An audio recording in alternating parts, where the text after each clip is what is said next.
program today, the 6th of December 2022. We are very grateful to come back to you with our program of our AMBA history. I want to let you know that our AMBA history, we are out to educate you, we are out to inform you, and we are out to make you know exactly where we are going and where we are coming from. And so I would like you to sit back quietly and personally listen to what we have for you today. Of course, we have our barrister, Timothy Beseha, who is coming in to talk to us on a number of things as our history continues to develop with current events. I know when you have current events that have turned into history, it's very, very important to bring them back to life so that our people can be very much informed and know how to go. You all know that Ambazonia has been fighting an existential war. That is, La Republic has done everything possible to cover a lot of things.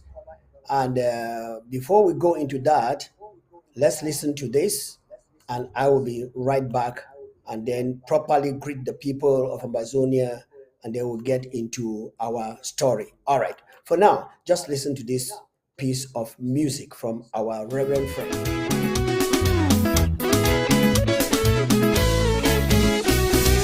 I have a story to tell the world.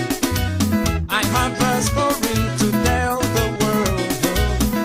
I was long forgotten in sin. Tradition took me, the world swallowed me.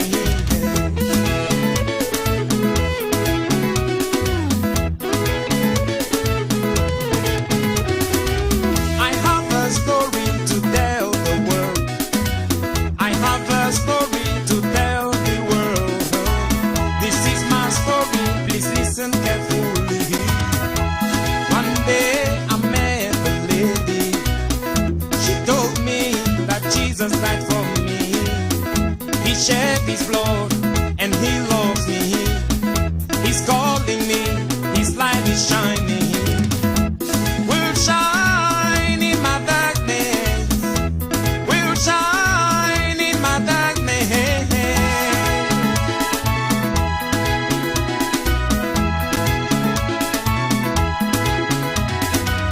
I answered the lady, I said, since I was born, I heard that same story.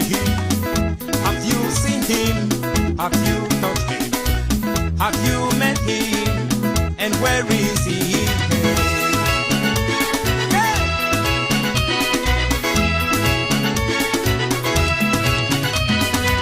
After many words of argument all day, I saw my sin, I was ashamed. I surrender to the Savior. I surrender to the... Once again, good evening to the people of Ambazonia, and good evening to you at home front, especially our ARFs who have seen and have learned and they know about the tactics and the games and the wicked tricks of La Republic, and they are standing sure that we are going to Ambazonia. We are not changing in anything and for anything. We must get to our homeland. Greetings and 21 gun salutes to all of you who are at home front and who are actually on this program. I will crave your indulgence as we welcome our beloved brother and comrade, Barrister Timothy, who will be sharing a lot with us today. I want to crave your indulgence to invite as many as you can so that they can be and they can hear directly from our comrade who has just everything to tell us about this particular program. So I will ask you again to share the program to many people as he comes in. While he's coming in, let's listen again to this piece of music.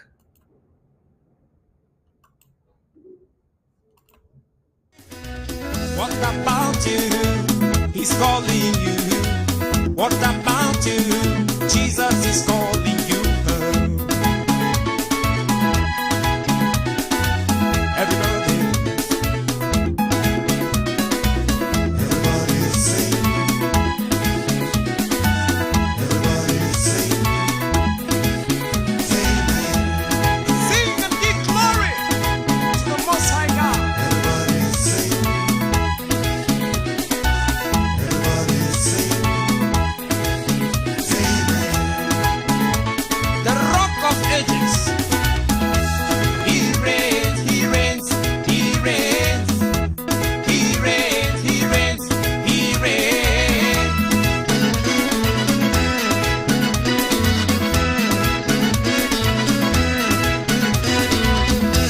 Many years I've gone, I'm a new man.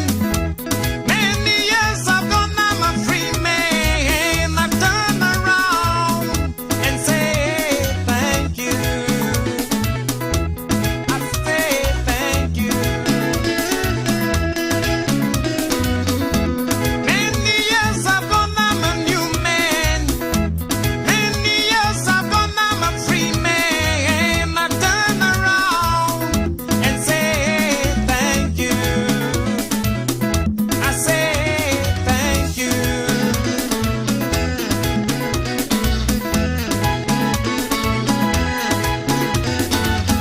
Everybody sing.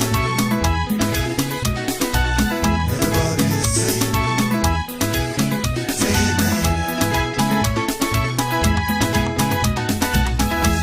He reigns, he reigns, he reigns, he reigns. Yes, our phone lines are there on the screen.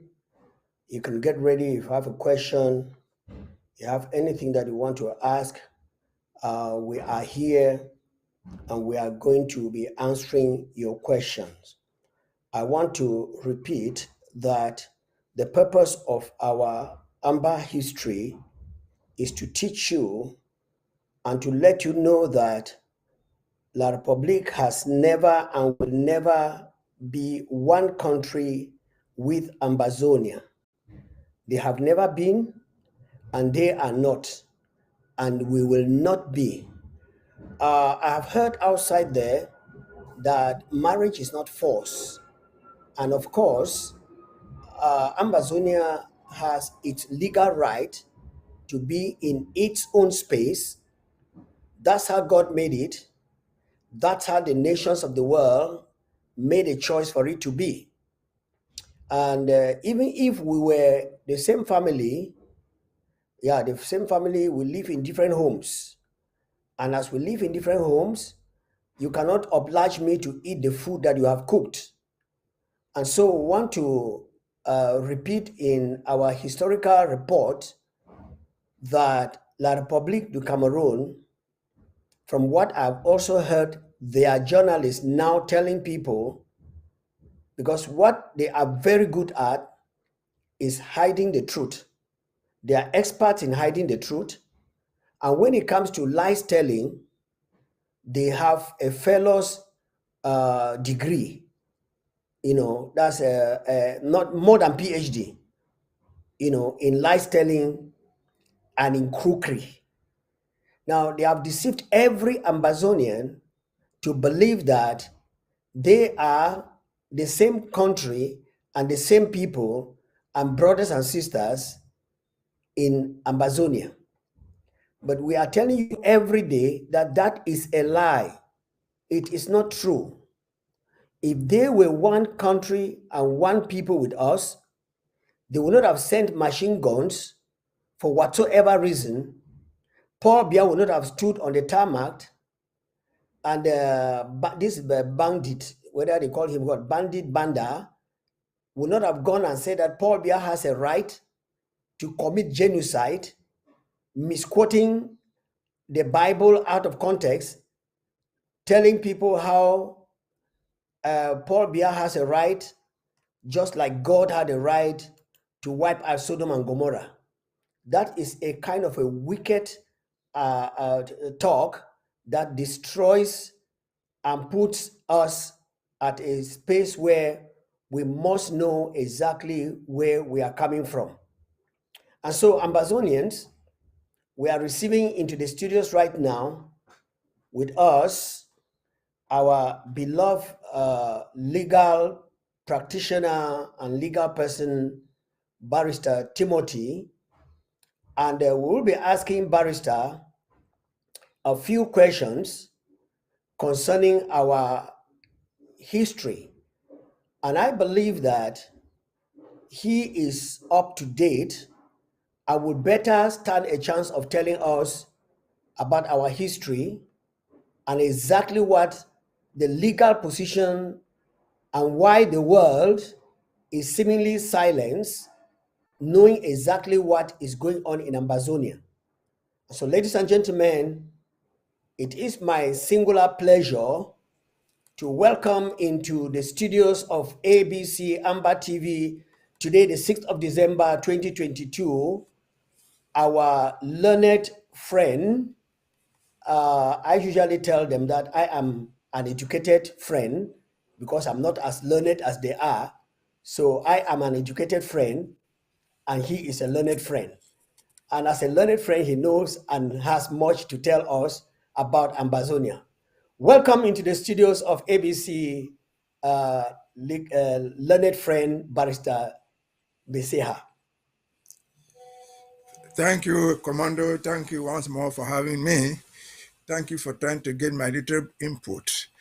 As always said, I guess some people will learn something from this discussion. We're on a learning Exactly. That curve. is our motto. We tell the people in our AMBA history that the history is number one to help them learn something, to help them understand where we are coming from, and again to warn them of certain things that they do not actually know, but propagate the things which are not relevant to who and who Ambazonians are. Now, the first question I'm going to ask you to clarify the Ambazonians, which we have been talking here. Can you tell us briefly what is the difference between the former British Southern Cameroons and the French Cameroon? Can you tell us a bit of what that is all about? Well, historically, British, what we call former British Southern Cameroon, why was it British? It is British because that part of the country was administered by Great Britain, the UK. In short, all of us know that we were a trust territory. There was a German Cameroon, Kamerun, which after the First and Second World War, Germany lost it to the international community, to the victorious alliances of the First and Second World War. And Cameroon, like other positions of the Germans around the world, was divided among the victorious powers for them to be administered for the express purpose of getting independence down the road. The 1946 Trust Agreement, signed by France, that administered what we call the Republic of Cameroon, signed by UK, that administered us, signed by Belgium, that administered Rwanda, Burundi, signed by South Africa, that administered Southwest Africa, Namibia. So it was the same agreement. And so that's how we came to the term UK, British Southern Cameroon, and French-speaking Cameroon. But people would like to know what is called Cameroons. When the country was divided, a portion was given to UK to be administered, Cameroon to be administered by UK. But the British cut it into two. They divided it into two Cameroons. One they call Northern Cameroons, the other one they call the Southern Cameroons. The Northern Cameroon was to be administered from the northern region of Nigeria, for facility purposes, just for to make the job easy. And the south, which is today Ambazonia, southern Cameroon, was to be administered from the southern region of Nigeria, from Enugu. So that is the meaning of southern Cameroons. And that's the historical reason behind it. Again, they were to be administered with the express purpose, Article 76, of getting them into full independence. Cameroon under Britain, Cameroon under France, Burundi under Belgium, Rwanda under Belgium, South Africa, Namibia under South Africa, and so on and so forth. Eritrea under Ethiopia. So they were all to be administered with the express purpose of getting independence. Okay, let's fast forward. When the Europeans decided that, I don't know who decided, whether the United Nations or just the European Union, that powers and independence should be given back to the peoples of Africa. Let's limit it between Cameroon and Nigeria. When was the independence of La République du Cameroon, and when was the independence of the former British Southern Cameroons? Were they a single country at that time during the independence? They were not. I mean, the French administered their own part of Cameroon under the same agreement of 1946 and came forward to the United Nations General Assembly and told them we are granting this part of our own trust territory independence on the 1st of January 1960.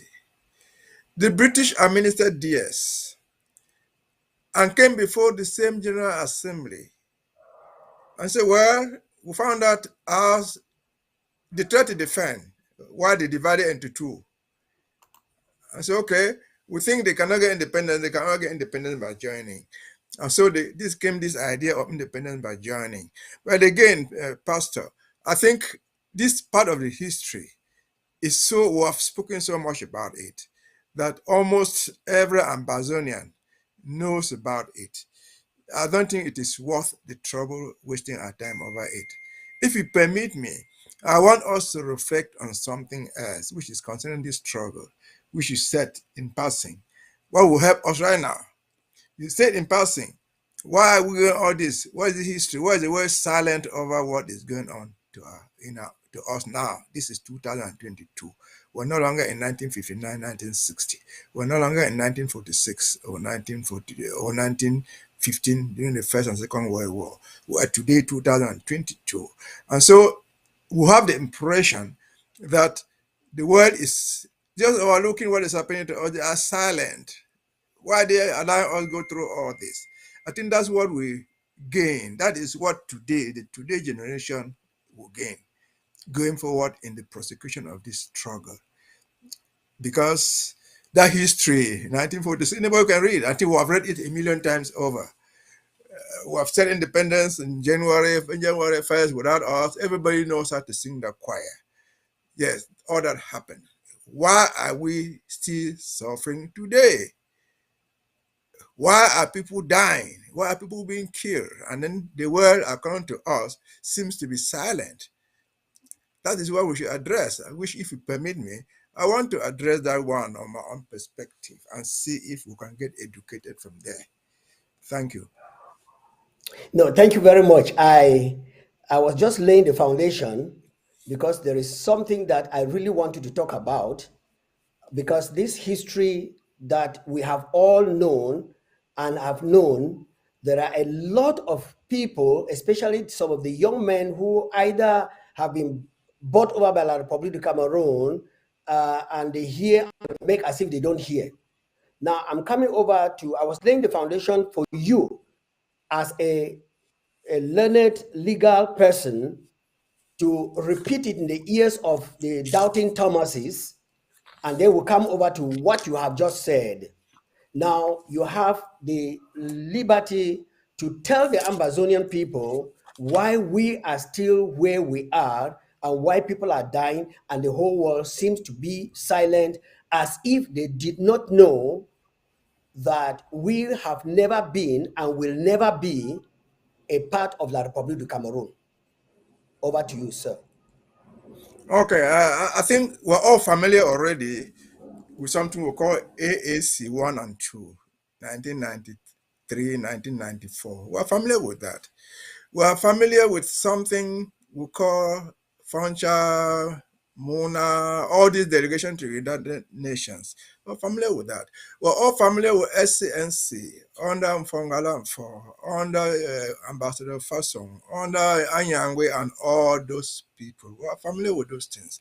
They went up and down. They went back to the United Nations. They came to New York, according to Mr. Munzu, and bought some flags in the stores and then went on stage. We're familiar with all the stories. But where we are now, all these things that were happening, nobody was dying. We had demonstrated then. Nobody was dying as it is now. But something happened in 2016, which has come up to what it is now. 2016 to today is just a few years back. All the young men who are fighting now, who are not yet dead, are familiar with 2016. So let me take the cue from there. In 2016, something happened. There was this consortium thing, the civil society in Cameroon, the teachers and the lawyers. That's what happened. And what was the demand? This was an internal problem. Let us revisit the constitution and see where things have gone wrong. And see if it is not the form of state that is bringing us all these problems. Well, the reaction is what has brought us to this point. Government said, no, you cannot talk constitution here. And to show their resolve, they did all what we know. They dumped children in the mud. They beat them. They dragged them everywhere and down. They shot them. They caught them and jailed them, with the sole goal of never allowing them ever to talk about that nonsense anymore. And what do we do as a community, Ambazonians, as British Southern Cameroonians, former British Southern Cameroonians? We say, no, we cannot just let this happen. We demonstrated. Some of us, when the thing went bad, they ran away from their homes, escaped to Nigeria, escaped to the forest. Those of us outside the country did a lot. We demonstrated around the world, but the key demonstrations were in the US, especially in New York, Washington, D.C. These were the pilot points of our demonstrations. And something was happening also in the United States. In 2016, in the United States, there was an election, a federal election of the Senate, the president, in short, 2016. So administration was changing hands politically, and we're demonstrating, crying up and down. I took part in demonstrations. I took part in petitions to demonstrate. And we did all that. To add to what we have been doing, there's somebody in jail there in Yaoundé, in Kondingi, called Mr. Mfongalamfo. I don't know any Ambazonian, not even Ambazonian, any Cameroonian who has gone to prison more than that man. He has tasted every single prison in what they call Norway and Southwest, except the one in Bavenga. He had been locked up everywhere. All those things were done. They did not yield much fruit. But what happened in 2016 is what I'm coming to. We demonstrated. I brought this because, you see, people are still talking demonstrations today. And here, some people called me last night or the day before and said, well, we must go and demonstrate. We have a demonstration. Everybody is keeping quiet. The world does not seem to know that we're demonstrating. The world is just nonchalant about our problem. No, the world is not nonchalant. The world has taken note of what is going on there. What is the world? What do we mean by the world? We're so used to something we call international community. What is international community? It's not a house put somewhere. It's a collection of countries. It's a collection of organizations that make what we call the international community. So when we're demonstrating all that all over the world, 2016, when the thing took this level of struggle, when the struggle took this level, this international community was watching. Among them, nations, among them, organizations, and most particularly the United Nations that have brought us into this thing. What did they do? Did they just keep quiet? No, they didn't just keep quiet, sir. If we say that they just kept quiet, the international community just kept quiet, we are missing the fine points. We did not recognize what was going on, and some of us don't even seem to have recognized it as we speak right now. And let me take from your religious background. Remember that the Jews were always waiting for a Messiah. Oh, a Messiah is coming, but they don't know when he was coming. And most of them believed that if he came, he must come from the house of David. Who was David? David was the king. He must be a prince from this royal family. And then,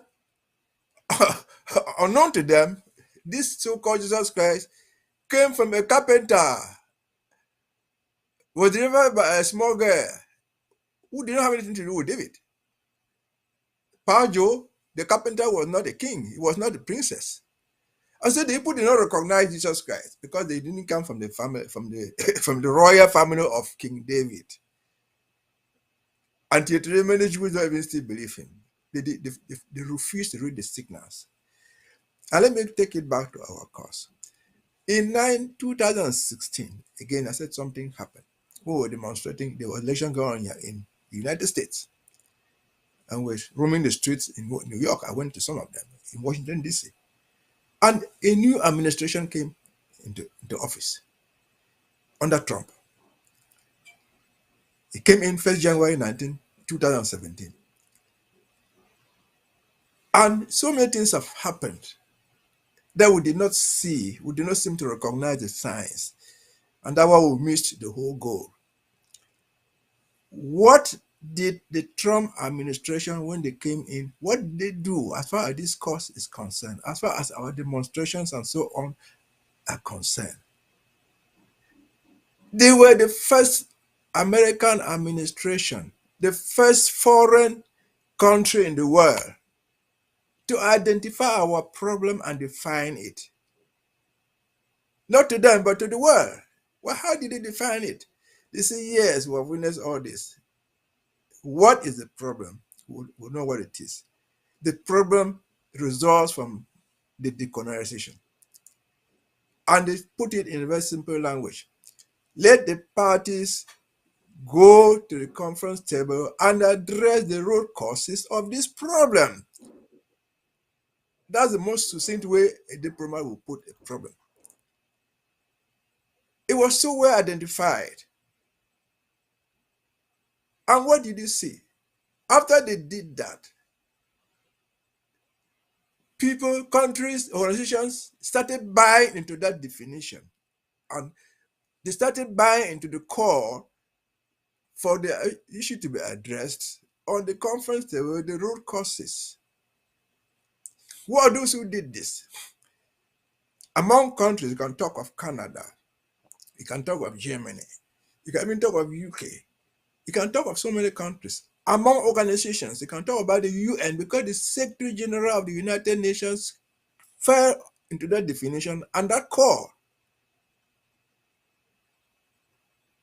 The Commonwealth fell into it, and many other international organizations that all of us know, they fell into this definition. What do we call this? That is the power of diplomacy. When America speaks, people follow him. When the Americans speak, they follow it. The world follows it. Did we recognize the signs? It appears we did not. We did not.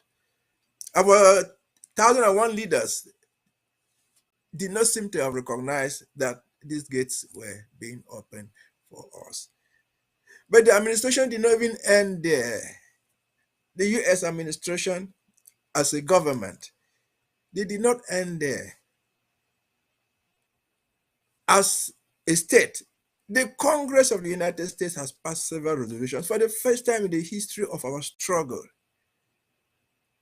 The Senate, the House has passed. I think I've also heard that this thing was raised in the House of Commons in England. We have heard people in Brazil talking about it. And so on and so forth. So these are signs that we did not recognize. These are signs that we did not recognize. And because we did not recognize, we destroyed it. So after saying this, go to the conference table and address the road issues. Who is going to take us to the conference table? We do not know. We were like people traveling in the wilderness. Oh, everybody, let us go. Who is going to take it to the conference table? We didn't know. Until something suddenly came in. They called the Swiss-led initiative. And the Americans were saying the same thing. Go to the Swiss led thing and do it. The French, no, not even the French, the Germans, the British, the Canadians, and all these other governments fell behind it. Go and do it there. And what do we do? Our pseudo leaders destroyed it. Why? Because this so-called Swiss-led thing was initiated or at least championed by a certain Jesus Christ, who was not recognized for coming from the house of David. He cannot be a Messiah because he didn't come from the house of David. He was just a kOMANDO. Talking about the Swiss-led thing. Where is he from? He's a Johnny George Walker. And we miss the opportunity. We refuse to read the lines of diplomacy. We refuse to read the lines of diplomacy. How did that help us? Are we not just being naive? Have we just been academically, internationally, diplomatically so ignorant? I'm sorry to say this. What are our brothers and sisters, professors, who did not read these fine lines of this thing? And today, that's what we are talking. We still find among ourselves, oh, let's go and demonstrate in Washington, D.C. Oh, let's go and do this. What do you want to achieve by the demonstration? What are you going to achieve by the demonstration? Let us take what they tell us. There are two arms to the demonstrations being called now. One is called by Mr. Cristiano. His own goal to protest the indictment of our 3 citizens in the U.S. courts. That's his own goal. One by bARR to bring international attention. The press will report about our case. These are the 2 goals. Let us take each of them and see where we'll go to. The forum coming to Washington, D.C. is for Africans, African politicians, African head of state, probably including Paul Biya will be there. They are coming in as guests of President Biden. Let us take Mr. Anu's complaint, approach. Is there any, let me say, all the 53 or 54, whatever number, heads of states in Africa came to that conference and were sitting in a hall in Washington, D.C. as guests of Mr. Biden. Can any of them stand up and say, Mr. Biden, your Justice Department is wrong to indict some Americans, because all people indicted are Americans, under American law in a federal court for allegedly breaking American law? Can any of them do that? Zero. If they try to do it, you say, keep quiet. This American law, they are charged under the American law. Let the American courts listen to the case. And then we'll go nowhere. So that process will have no meaning.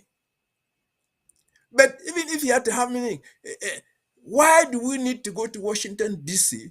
to demonstrate the inaction of African heads of state?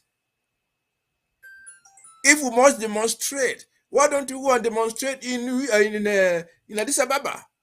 That's the headquarters of the whole of Africa. All the missions are there. The International Press Corps is in Addis Ababa. Why are we not going to do it there?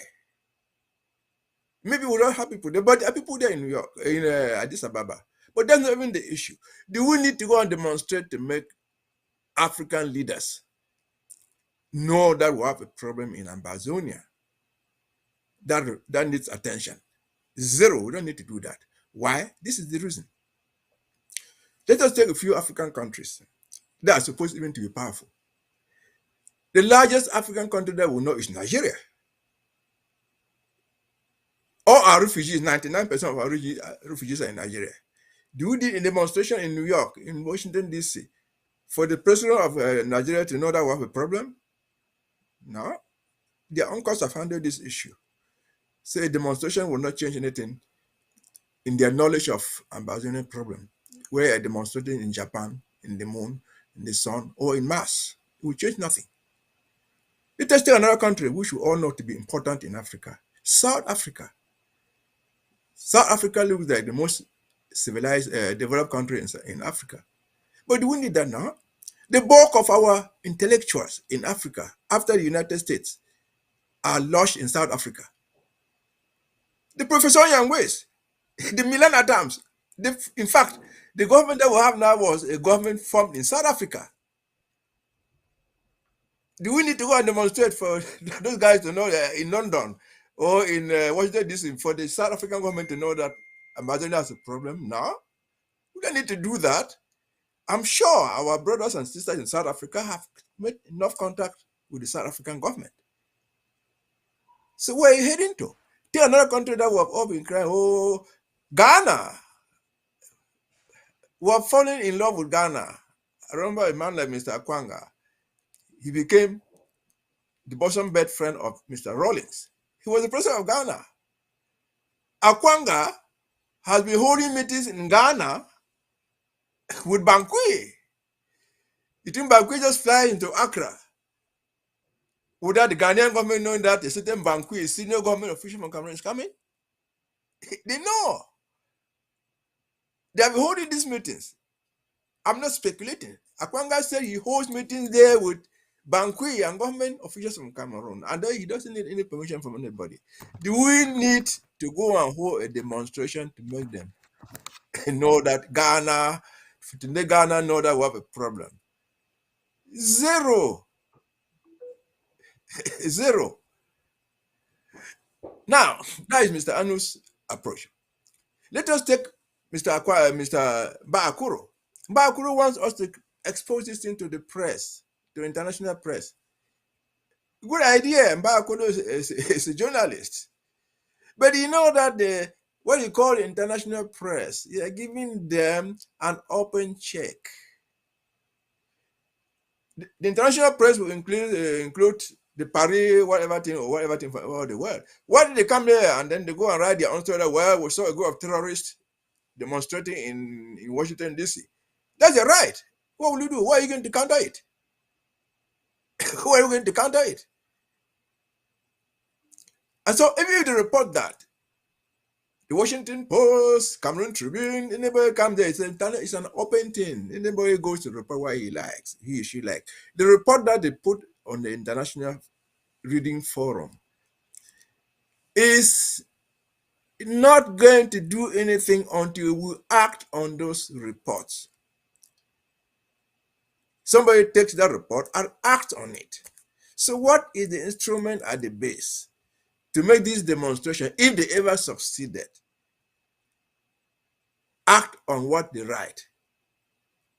Where are the flyers to show exactly what we want? No, you see, when we make these appeals to international communities to the world, we always insist at a match where you are demanding from that community, because you are not demanding the same thing from everybody. If you're going to the American government, I want you to help us do A, B, C. If you're going to the British government, I want you to solve this problem A, B, C, D. If you're going to the French, they are not the same issues to every country. So what are we going to attain with that? Again, we missed the point out of naivety or out of pure ignorance. We've fallen into the love of just doing things for the sake of doing it. We heard something they talked about a few days ago, something they call the Canadian talk. And what were they going to find? Oh, Cameroon government, somebody wrote somewhere. I laughed at it so much. So we are so lucky that for the first time, this I'm quoting somebody. For the first time, Cameroon was able to talk to a third party, Canada, to help negotiate for them. We have not lacked third parties. When you have all these people coming in to claim to solve your problem, the first question you should ask, where it is Sako, where it is Kwanga, where it is Mr. Mba Akuru, what is your mandate? What is your mandate? If this guy does not have the mandate to do what you want, you're wasting your time talking there. And we're falling into this nonsense of just going to things without even asking the mandate. We clap. Oh, let us go to Canada, but we shall not tell anybody anything. What's the mandate of the Canadian talk? This I'm talking from the top. It will go to the base and start it from down there. Before Canada too, there was the Grand National Dialogue where our brothers fell for it. They went to Yaoundé. What was the mandate of the Grand National Dialogue? The Grand National Dialogue mandate was to make recommendations on how to solve the Anglophone problem, to make recommendations, not to take resolutions. And you know that a recommendation can be accepted or rejected. And what happened at the Grand National Dialogue? We found our own brothers, the Agwonkongo, the Yaoundé people are very intelligent. They made him chair of the Special Status Commission. And I saw this gentleman, poor boy, labor like death. Coming out the fine print, this is how a Grand National Dialogue, where special status will look like. They threw it away. They threw it away because it was a recommendation. It has not been implemented. So if they start to know what was the mandate of this nonsense they call the Grand National Dialogue, you would realize it's going to take them nowhere. But yet they fell for it. They suffered. I saw Agwambala suffering to put down. This report was out there. If they implemented Agwambala's report, the Grand National, the special status would have been something different, even though that's not what we wanted. But all what he wrote, spending his days and sleepless night writing, nobody even considered it. They threw it away. And that has not given them any lesson. And so we don't lack people to intervene as a mandate. Yeah, they tell well, we send Mr. Dion Gute to Bamenda, saying to Boya. And what was the mandate of Dion Gute? It was to persuade you lay down your arms and come and clap to Paul Biya. Short and simple. Did he actually mandate? No, we have somebody just posted a video where Dion Gute as Prime Minister in Bamenda was saying the president has sent me right here for you to recover your independence, for you to have your right to do this. Where did that go to? 5 years into it. That was the Prime Minister. The video is still there. Still nowhere. We moved forward. And something came up they call the CDN, another Canada one. We fell for it. We all went there. Professors went there. Oh, people carried their gowns, kings, chiefs. And they were taking pictures there. What was the mandate of the CDN? What was the mandate of the CDN? I did ask this question, and I'm still asking the question. The only thing I got from them, their mandate was to make peace. We just want to be peacemakers. Is that the root cause of the problem? No. We just want to be peacemakers. We can pay money to Field Marshal. We can pay money to No Pity. Let him come. We just want to make peace. Well, you know that just sitting on the table and wanting to make peace without going to the root causes of the problem, it's not going to work. If they were, let me just say, if there are 100 people in Canada under the CDN, let us take 100. There were probably about 10 on the agents within. The 990 others were you and me. Can we find this solution of Ambazino only among ourselves? No. So if for that bullshit thing, you're wasting your time. And so there was no mandate. The mandate did not have you to go there. And yet we found brothers and sisters, we found professors, we found our fawns and kings, whatever thing they call themselves, carrying their gowns and khaki bags, to go and wear them there and show how they were attending conferences in Canada. They don't ask themselves what came out of it. Again, let us take it back to 1994, 95. They said they wanted to draw a constitution. They created a constitutional drafting committee. What was the mandate? To do what they wanted. Professor Yangwe can quote me. Munzu can quote me. Ella can quote me. They spent time, I was part of that team, who drafted a draft federal constitution, translated into French, sent it to the Owona commissioner who was doing the constitution. They trashed it. They did not have the mandate to discuss Anglophone problem. They simply trashed it.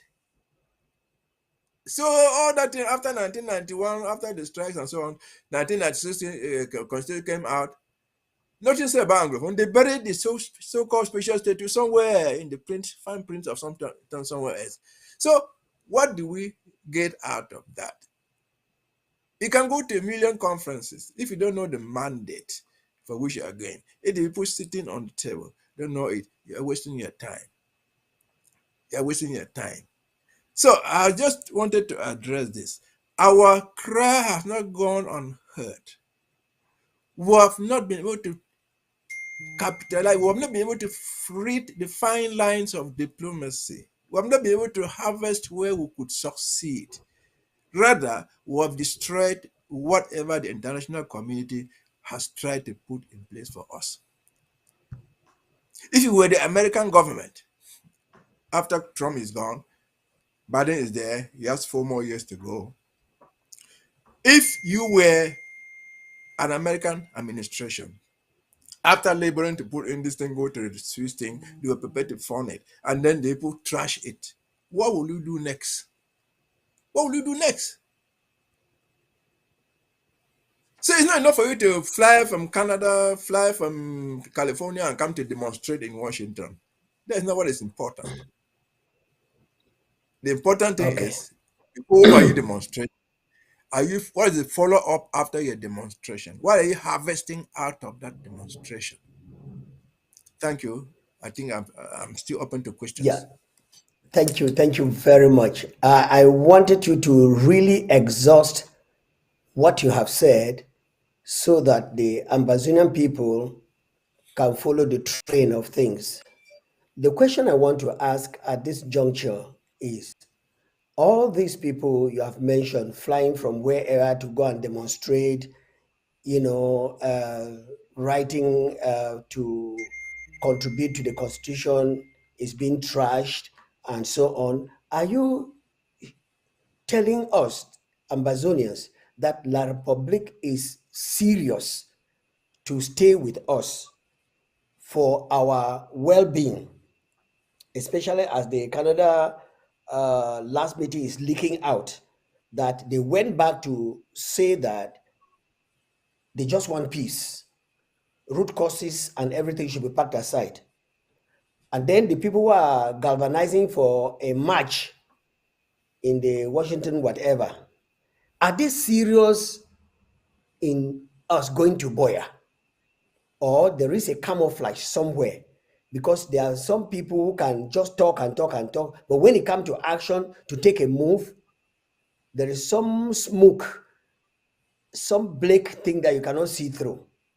Can you tell Ambazonians exactly what is going on? What is going on falls in 2 groups. First group, absolute ignorance of what is supposed to be done or what is going on. Second group, stupidity. Wherever you fall.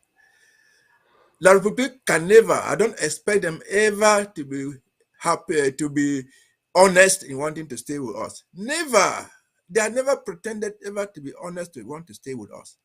Why? Because it's what we call in the African tradition, forced marriage. They never intended to ever unite with us. They said, no, we don't want this unity. We don't want this union. They said it in 1608. When 1608 came, to the table for voting. They were sitting right there. That was the first time they were exercising a vote. They voted no. 1608 was dealing with two things. One, as far as we are concerned, independence. Two, unification. These are two things. The Republic had no power to refuse us independence. They could not give us independence. But they could refuse us joining them. And so their vote no was, we don't want these people to join us. As simple as that. We have complained that, well, they didn't go to 1605. They did not need to do that one because they refused the union. They refused any joining. And I had the opportunity to say this. Once they said no to a proposal, it was still a proposal. Do you want to? That is something to happen in future. Once they said no to it, the United Nations had no other power to force them that you must marry this woman. You must marry this woman. Who can balog that? And so that is where it is. The second point again, I say, the second arm is people, this lack of knowledge. People are just stupid to see the fine lines. And let me come again. People were sometimes overzealous. I would think that what we have in our mind as a solution is what must be accepted by the others and the international community. Let me give two illustrations. We have seen among ourselves, people come out, oh, want a referendum. Other kind of want a confederation. From where? A referendum for what? Is that the cause of the problem? Yes, you have an idea about a referendum. And you want us, the victims, to call up here and say, well, give us a referendum because you're asking them to give you and me don't have the power to organize a referendum. You're asking Yaoundé to come and organize a referendum and ask you whether you want to get independent or you want to stay with them. And then again, we're so naive. We quote even Yaoundé that Paul Biya had promised to organize a referendum. Paul Biya promised to organize a referendum to ask you whether you will stay or go. Are you buying into it? He must be sick. Are you buying into it? Okay, and if Paul Biya, you dare him, you promised us a referendum, can't do one. If he organizes one now, and say, okay, this is a result 99%, 99.99%, what would you do? You go to the street and demonstrate. You take another 50 years to challenge the results of that referendum, you will not succeed. We have taken 50 years, 60 years to trying to challenge the plebiscite. We have not succeeded. So you think that when Paul Biya organizes a referendum now and comes out with the result, I know. he will just succeed. It's unfortunate. We'll take another 100 years, we'll not be able to overturn it. So we just get naive about those things. Okay. Thank you very much. Before I end this, all of us have heard something. There's a cry here, oh, no unity, no unity. Everybody is over. That has always been the history of people. That was the history of Southern Cameroon. In 1959-60, hear about this Manfei conference, hear about the Bamenda conference. Different parties were there. They were coming there disagreeing. They were not coming with one voice. The Manfei conference, they could disagree, but they came out with one idea. This idea of a plebiscite had been imposed on them. But they said, okay, Mr. UK, Mr. UN, if you must give us a plebiscite, give us a third option. All of them could agree on this. And there was even an attempt, they went to the United Nations one. Did everybody go there? No. There were so many groups, the Mbiles and the Moketas, they were all different groups. But only a few people went to the United Nations to even ask for a third option, which was rejected. So someone was thinking that, well, one day they will call a conference in New York or Washington, D.C., where all the 500 leaders who jump up to be leaders will all line up and sit in the big hall because they're all leaders. You're deceiving yourself, sir. It will not happen like that. It has never happened like in any other struggle. That's never. So disagreeing is not the problem. If you disagree and you have the same cause, you can at least agree on this. At least in 1959, all the different parties Mhm. said, well, most of them did not want this independent Bajani because it was not written anywhere. But they were forced to it. And they all say, okay, Mhm. if there must be a referendum, a Mhm. plebiscite, give us a third option. They could agree on that. Mhm. Even though it was rejected, but they could agree on that. In spite of all their Yeah. disagreements. Go on. Thank you very much. I know that when it comes to La Republic of Cameroon, a number of us seem to be as if they have not understood who they are, that their lie is as good as, I mean, if they tell you they are going to do you something, just believe that they are going to do the opposite. And that is the lie that they have continuously told the people of Ambazonia. And over the years, they have still been believing that La Republic can just get up one morning and repent and become saints and talk the truth, and people will take to their words. It's a dream. It's just like a wave inside the sea that cannot carry anything. With that said, I want to ask the last question as our time is actually up. Now, recently, there has been this jubilating in La Republique du Cameroon about the three people that they don't know that have been indicted in America, and somebody is boasting how that they have other 100 names. And suddenly, in La Republique du Cameroon, we see their newspapers not talking about these people very deeply, but just rejoicing that they have been picked up and reporting that 70 FBI went to Eric Tato's house, and Chris Arnold said 2 dozen came to his house, and the following day said there were 12. Can you comment on this kind of excitement that is going on in La Republique du Cameroon? And their newspapers are making a propaganda and writing something about Anu and Eric Tato that we in the US, we don't actually know if that happened or it didn't happen, because I don't know whether you guys have heard, and the 70 and the 24 that went to Chris Anu's house. I'll do that, but let me give a general caution to everybody, whoever engages in this thing, before I go to address your issue. Any Ambazonian who goes into discussions with Yaoundé, that's the Yaoundé regime, the first caution I will give you, and I'll drag your ear, you must hear, never for any reason sake, ever give Yaoundé the benefit of doubt, of honesty. Never give them the benefit of doubt, of justice.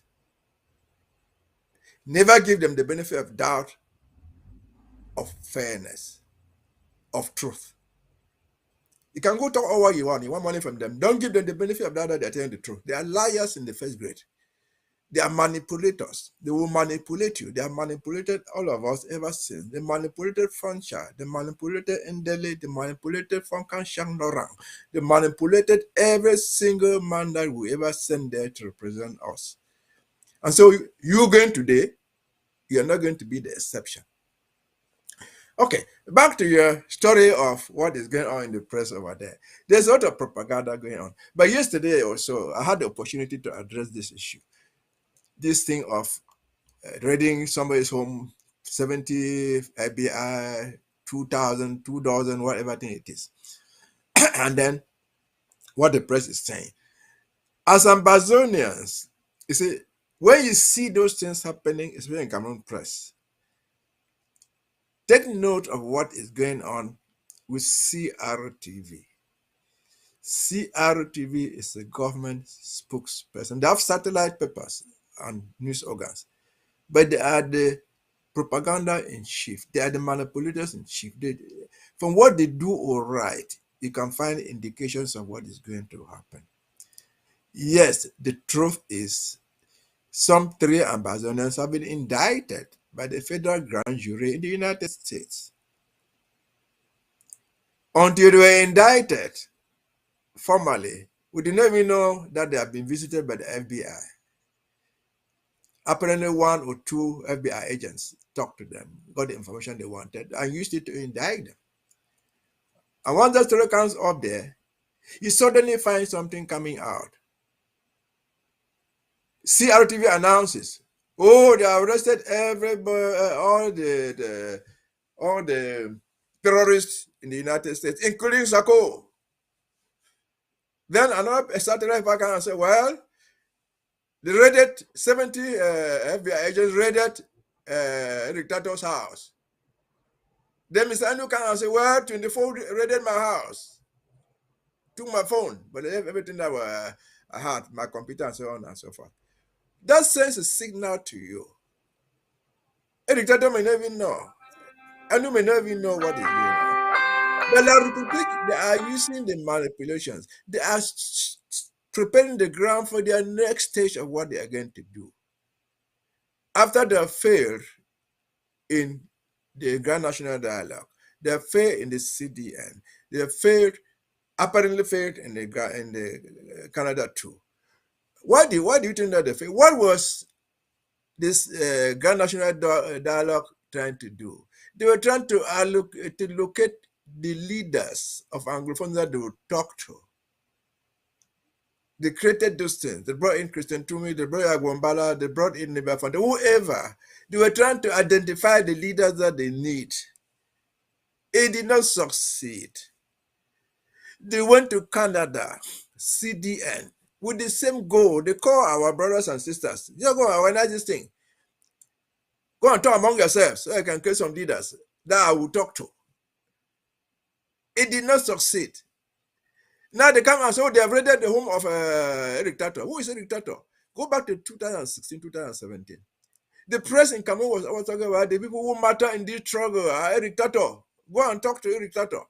Follow the things of Ngono, Remain Ngono, and others put there. These were the people that they wanted to talk to. Eric Tato seemed to carry the torchlight of Sisiku. Sisiku was not a bad man. Day one, Sisiku was a very good guy. But once they had him in custody, they don't tie rope for Yukanas. His agents have to speak their way. His agents, what do you call that man who call himself a vice president? They must speak the language of Yaoundé because they have captured their leader and tied the rope on his scanners. So you find that things are unfolding. Yaoundé is desperate to create its own leaders who can deliver what they want. And so read all what is going on in the press. They have locked up this. 500 people have raided my home. Read it in the context of this. They are saying these people were indicted. Yeah, they look dangerous, but nobody even was. The ones we want to talk to are very big. So big that 70 FBI agents came to their house. They must be big leaders. So big that 24 FBI agents raided their homes. If you live in the United States, you know what I'm talking about. They must be bigger than Osama bin Laden. And so they are trying to create fictional leaders that they want to talk to. Read it in this context. Believe me or not, that is what it is. And then again, we buy into all this. We went to Canada, of late, without asking the agenda. We found ourselves, people in this our fight. Oh, Canada was so good. I was there, but I will not tell you what happened. Who was there with you? No. It's a secret. It's a secret? That your negotiation, a war that people, thousands of people have been dead, hundreds of villages have been destroyed. It is a secret for us to know what you were talking about. Secret. I must be mad to accept such things. So look at that thing in this context. Yaoundé, again, I've said this before publicly. The Yaoundé regime has two allies, none of who is a guy that we even deal with. As the regime, they deal with France. The French are their principal mentors. Do I want to deal with France? Me, no. I'll be the last person to trust France. I can talk to them, but I'll never trust France. Their second ally in all this thing that is going on, intellectually, intelligence, are the Israelis. They run the Cameroon intelligence. I'm saying this publicly. They run the Cameroon intelligence. All these pseudo leaders, all of them put together, are not even equal to 1/10 of a single Israeli intelligence. They map out all these things. And so we go there naively without understanding. We take the flower for the fruit. It doesn't work like that. We refuse to see the signals when they come from the palace. Back home, I think we are very familiar with this. We are used to big palaces where the chief of the village probably has 5, 6, 10 wives. On occasion, it's happening in a certain quarter of a quarter head there. It's a big problem in the village. The village, the kingmakers, the peacemakers of the palace are coming in to do this. And then one early morning, one of the village, one of the parties, call it the leader of that quarter, the chief sends his wife, one of his wives, to go and tell that quarter chief, go and give him this information that I've sent you. Go and give him this information. That woman is just a woman. She's not the kingmaker. She's not a peacemaker of the palace. She comes and say, "Well, you don't need to ask because the chief doesn't visit you for nothing. I brought this message for you. Take that message with care." Because that woman sleeps with the chief. You don't know what they discuss when they're in bed. Above all, don't just keep quiet. When that woman is going back, whether you go and give the kingmaker a bottle of beer, that woman doesn't even drink beer. She doesn't need your 500. Go to the barn and get a bundle of salt. Go to the store and get a calabash of oil and say, "Mama, okay, take and go to shop cook." That's the woman who deliver your message to the right food decision maker. She comes in silence. She comes discreetly. You don't even know her. The kingmakers, the peacemakers of the party don't even know that the chief has sent that woman to you. That is how it works in international politics. That's how it works in international diplomacy. You don't see those things. People who come and deliver the message are not the people who are in the press conference. They are not. Thank you, sir. Thank you very much. Thank you very much, Barrister.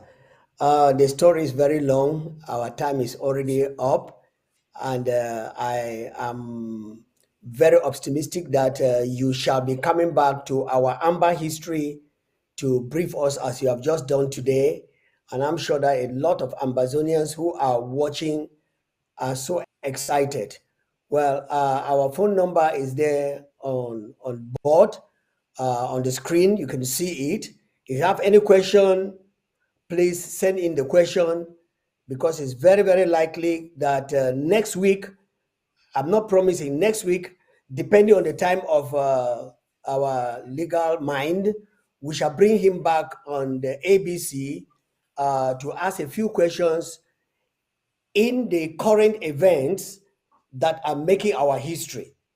And so for tonight, we want to say thank you very much for coming in and participating. And I personally believe that you have learned something from what has been said today. So spread it and go ahead and spread it. And let not La Republic threaten or frighten you. Whatever they say on CRTV, I am not over exaggerating. 85% of what they say concerning Ambazonia is a lie. Take it to bank. 85% of what they say concerning the Ambazonian Republic is a lie, And so don't take anything that they say. They are frightening you. Oh, everybody in the US is running and so on. No, we are not running. We are strong and we are going. In fact, after tomorrow, that is on Saturday, we shall have our great draft. So come and see. Let La Republic see that he has given us fire to spur up and encourage us to stand and say never again. Well, Barrister, thank you very much once again for coming, for honoring this wonderful privilege of coming to our history. You just say your closing remarks and goodbye to the people of Ambazonia. And till next time, when they see you on board ABC. Thank you. Ambazonian people, when I hear with this one, the thing we will talk for here, and I know a professor, I'm not go for university for go learn other book, but I try to analyze things in a way. I'm not a box of perfection. Any man will feel say what you are saying not be correct, may meet these very organizers. Let us meet here and debate the ideas. Challenge me, push me to the wall with your own views, and we debate them for the public consumption of our people. Stop manipulating. Just it is very easy to make a video. It is very easy to make an audio. Anybody can make that. That's become part and parcel of modern social history. But it's not audio. It's not every audio. It's not every video which is a fact. It could be a fact, but it is not every audio. It is not every video which is strategically correct. So thank you for listening to me. I hope say all man don't learn. Some people don't learn something for you. If you still have some questions to ask, I will be willing to ask them. You can ask for my phone number. If you direct them to me, I will do the best I can. If I don't have the information, I can research it. If I cannot find it, I tell you I didn't find it. So now, so they may all man stay fine. This battle has just started, but we'll end soon. We're winning. Thank one and all. Thank you very much, Barrister. And ladies and gentlemen, people of Ambazonia, that's what we have for you today on our AMBA history, the 6th of December, 2022. Now, I want to let you know that you have a chance to come into these studios if you indicate to me on our history and sit down and discuss with Barrister or any person that you want to to disprove or to add what you have for the Ambazonian history. We will welcome you here. But for tonight, have a wonderful night and make sure you take care for what La Republic is trying to do. Take care. God bless you. Good night.